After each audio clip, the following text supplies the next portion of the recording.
Hey, hi everyone. Hope you're all having a great day. Thanks for joining in. I have something interesting for you today.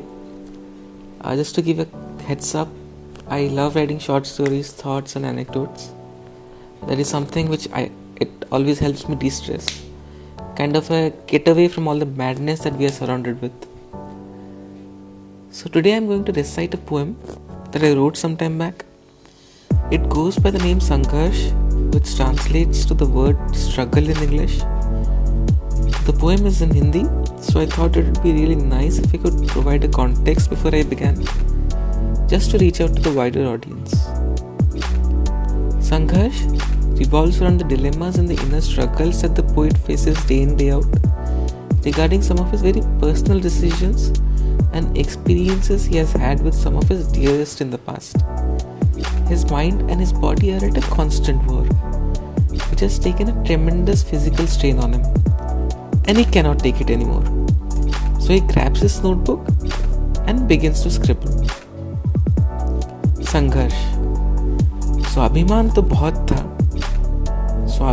बहुत था, ठेस के चोट से कम, लेकिन सच्चाई की लकीर तोड़ने वाले कोई और, नजरें मिलाने में हमारी संकोच, लेकिन अरे तलवार की धार से तेज आपके ढोंग से हुए व्यथित, लेकिन भरोसा दिया साथ का उसे उजाड़ा क्यों फिर, लेकिन मतभेद जो हुई छोटी उसे बेवजह गंभीर बनाया क्यों, लेकिन सिर्फ रास्तों को ताकते रह गए, मुड़कर कभी पूछा नहीं, लेकिन हाँ, संबंध में आई जरूर दरार, कभी सुधारने की कोशिश की नहीं, लेकिन इंसान का पर्याय है गलती, उससे बड़े कहाँ ठहरे हम, लेकिन वक्त पूछता रह गया सवाल जो उत्तर कभी हमने दिया नहीं, लेकिन जंजीर से बंधे जैसे मनो शरीर,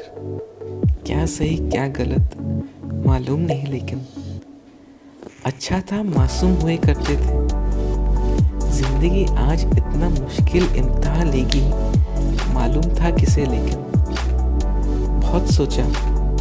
बहुत सोचा सालों बीत गए थे, हाँ, लेकिन माफी के हकदार तो नहीं थे, सोचा वो भी क्या याद रखेंगे, लेकिन दूरी जो बनी एक मर्तबा, उसे भेदने की हिम्मत नहीं थी, लेकिन चंचल चपल मन ठहरा, काली स्याही स्थिर, लेकिन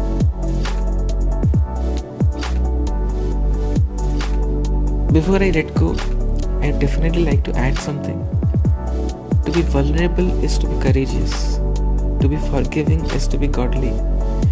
Life is too short to cling on to grudges.